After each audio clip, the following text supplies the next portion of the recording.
Because I want to bring in now Kenneth Craig, who is in downtown Manhattan, in walking distance from where this deadly incident took place. Kenneth, what can you tell us about what you've been seeing tonight?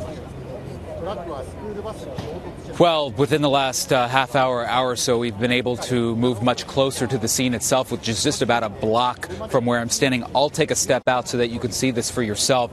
Within the last few minutes, these investigators here arrived on scene dressed in these white suits. You can see them going down 1, 2, 3, 4, 5 lanes of the West Side Highway. They have flashlights in their hands, and they are literally combing the West Side Highway inch by inch, presumably looking for any sort of casings or evidence that might help them piece this tragic event together. It is a massive scene out here. Blocks and blocks shut down tonight. The West Side Highway closed down for upwards of a mile here. All of this, as you know, unfolding about 3 o'clock on a busy Halloween afternoon just before rush hour. This is one of the busiest corridors here in the city, brought to a standstill when this terrorist, according to authorities, in that truck ran in from Home Depot,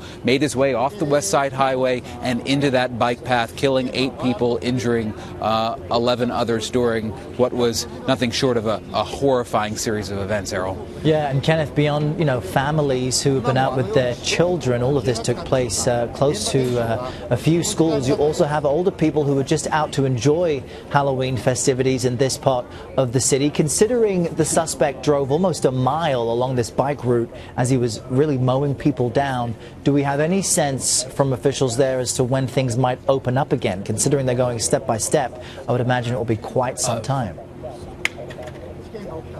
I'd imagine it'd be quite some time as well. Nothing has changed here, not in the last couple of hours, and I don't expect it to. As you mentioned, this is a very, very large crime scene. The suspect drove 1 block after another before he crashed into that school bus and then was shot by police. So this is a very, very large area, and they have a lot of work to do, not only here on the ground, and as you can see, canvassing the West Side Highway behind me, but I saw officers going to every single one of the businesses and restaurants and commercial operations along the highway here, talking to people, trying to pull surveillance video.